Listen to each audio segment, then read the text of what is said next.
لقد كان في يوسف وإخوته آيات للسائلين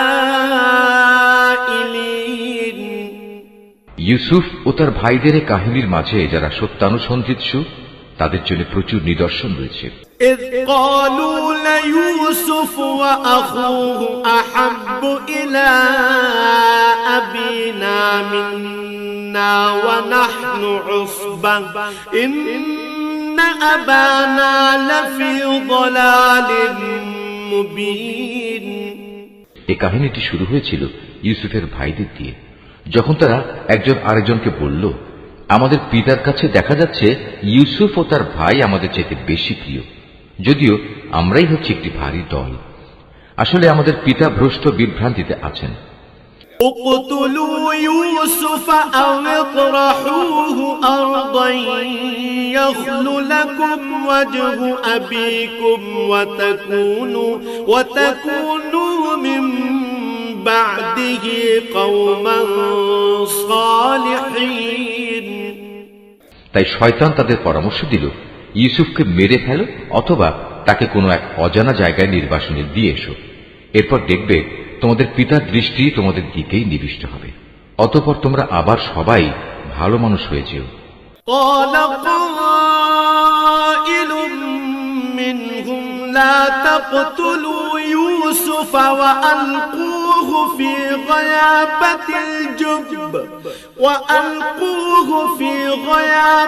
الجب يلتقطه بعض السيارة إن كنتم فاعلين এর মধ্যে তাদের মধ্যে থেকে একজন বলল, না, ইউসুফকে তোমরা হত্যা করো না। তোমরা যদি সত্যি সত্যি কিছু একটা করতে চাও তাহলে তাকে হয়তো কোনো গভীর কূপে ফেলে দিয়েছো, আসা যাওয়ার পথে কোনো যাত্রী দল তাকে উঠিয়ে নিয়ে যাবে। قالوا يا أبانا ما لك لا تأمنا على يوسف وإنا له لناصحون সিদ্ধান্ত মোতাবেক সবাই পিতার কাছে এলো এবং তারা বলল, হে আমাদের পিতা, এ কি হলো তোমার? তুমি কি ইউসুফের ব্যাপারে আমাদের উপর ভরসা করতে পারছো না?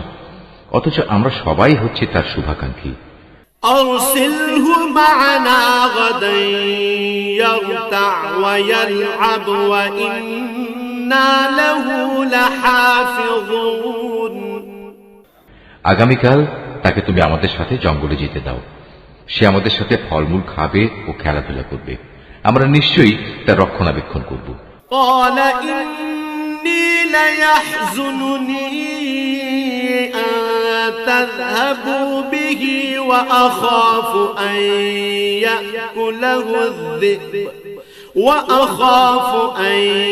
يأكله الذئب وأنتم عنه غافلون সে বলল, এটা অবশ্যই আমাকে কষ্ট দেবে যে তোমরা তাকে নিয়ে যাবে, তদুপরি আমি ভয় করছি এমন তো হবে না যে বাঘ তাকে এসে খেয়ে ফেলবে, অথচ তোমরা তার ব্যাপারে অমনোযোগী হয়ে পড়বে।